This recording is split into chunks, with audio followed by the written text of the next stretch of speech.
Tattoos. Do I have any of them?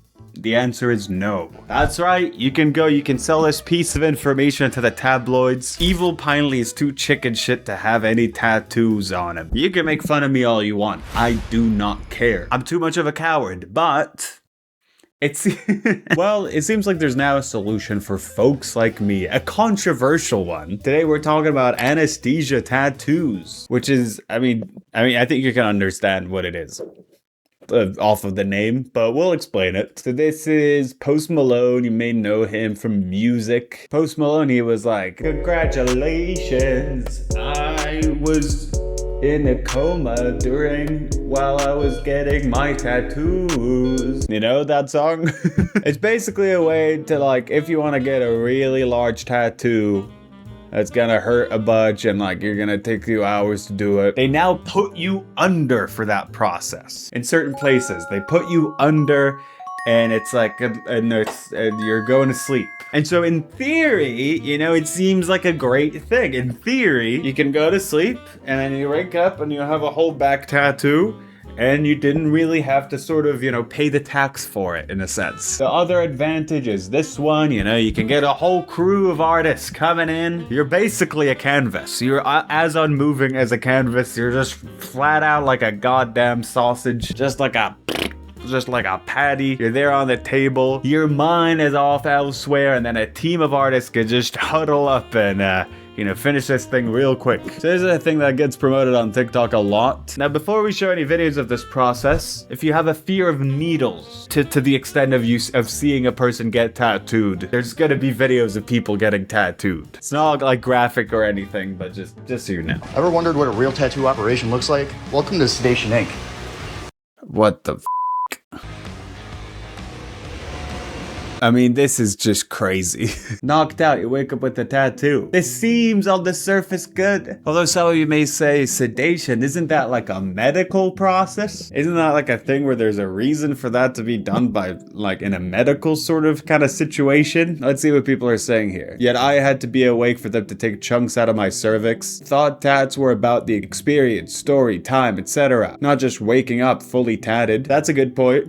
A bit like you're getting like 7 different artists with different skill sets. Might not be as consistent as you may like. 8 hours. I'm assuming this says that you're going to be sedated for 8 hours for the tattoo to be completed.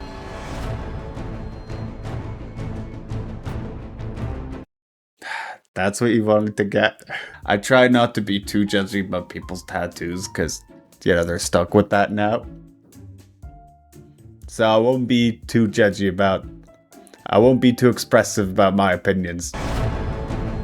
But I don't know, like a big animal on the back. I guess it feels a bit old school, but I don't know anything about tattoos and I have no style of my own, so I wouldn't know. So yeah, this has been especially popular with like celebrities and athletes of the sorts. Because athletes are like, I can't spend time thinking about how painful this tattoo is. My head has gotta be in the game. I gotta think about whatever ball is related to the sport that I play. And obviously this is expensive. We'll talk about how much in a bit. But yeah, this person got sedated for 11 hours to get a massive leg tattoo. Looks great.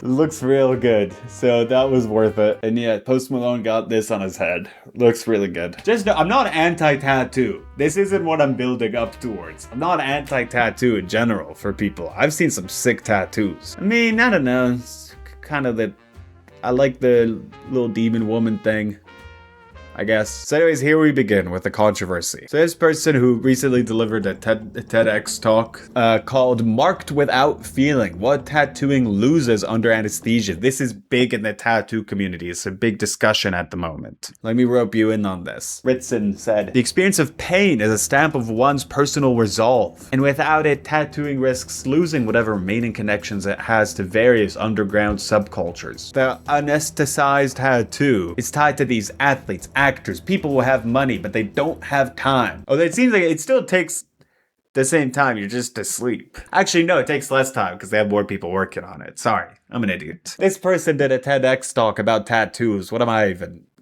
talking about? They want the thing, but they can't actually commit to doing what it takes to get the thing. Other tattooers aren't as ruffled by this. So this LA artist that did tattoos on like Kendrick Lamar, Ariana Grande, Justin Bieber. His name is Romeo Lacoste, or Lactose, and how I read it in my head originally before I said it out loud. So that guy, who's a big shot tattoo man, said that it's, that doing it in a big surgical room under anesthesia is just another step in the evolution of his art. So he's doing this. Part of the practical benefits is that the patients aren't squirming under the buzz of the needle, which allows them to get cleaner work done more efficiently. A lot of guys want to complain now, but their fixation on the old way of doing things will soon be left behind. The mentality that you have to earn your pain is just going to get more watered down. Eventually, I don't think that mentality will exist anymore. So any guesses? Do you want to guess how much this costs? I mean, general anesthesia is expensive. This is obviously private. This is an actual medical thing. How much do you reckon this costs? Put your guesses in the comments. Do you think it costs $1? Do you think it costs $2? Do you think it costs $3? All those answers would be wrong. $50,000 for a full back tattoo with the anesthesia. $50,000. But more importantly, it's dangerous. So this is the kind of the other side of this. Big kind of thing to point out. I'm gonna be talking about this over what I saw online. What I'm saying here might not apply to every single kind of tattoo place. Maybe some operate, in a better, safer way. Maybe some operate in a more dangerous way. So know that it's not going to be a case where everything that I say here applies to every single tattoo place. But some dangers probably do apply to all. So let's get into that. So general anesthesia is not something that should be done willy-nilly. It's a thing that's there's a reason that at least for the last few decades, it's mainly been used for more serious things, like specific, more invasive surgeries where there's no choice but to put you under that kind of sedation. It carries the risk of certain allergic reactions, breathing issues, changes in heart rate, complications with maybe pre-existing heart-related and other kind of issues. So generally, there is an issue for doing that for something that isn't medically necessary. In fact, in 2025, a man died while going under for a tattoo. So while this seems to be kind of, continuously promoted as oh, let go of all your fears, just go to sleep, wake up, and you have a tattoo. It is definitely not as simple as, it seems to be put as. So this person right here, the director of ambulatory anesthesia at a hospital, said, one has to go into it with the understanding that no matter how healthy you are, no matter where you have it done, no matter how good your anesthesiologist is, the risk of doing this is never zero. It is, again, not as simple as I go to sleep, I wake up with a tattoo. Don't it shouldn't be done with that sort of absent-mindedness. And again, and this is more referring to that kind of statement I said before I started going into the complications. This applies to some studios. It seems like some of them are not doing this properly. There's a video by Tiffany Moon, who's a doctor. Apparently, I am now the spokesperson for not having general anesthesia for tattoo procedures. So first of all, I want to point out a few things.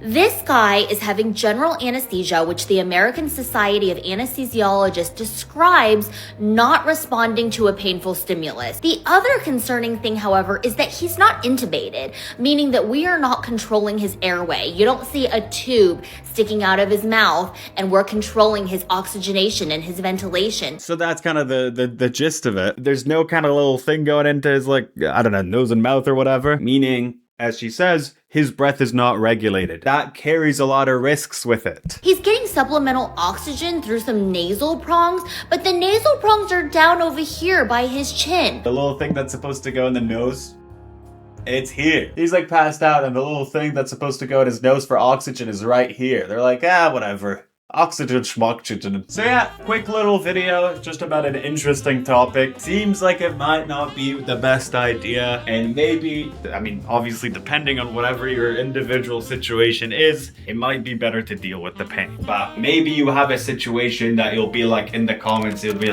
what about people in this situation? And I hadn't thought about that. So I'm sorry if that's the case. So yeah, last time we had a video about people who are scared about having tattoos permanent. This time we had a video about people who are scared of the pain from tattoos. What will be the next thing that we talk about with tattoos? What's the next fear? Like and subscribe to avoid ever getting tattooed with my name. I don't know why that would happen, but There you go. Oh.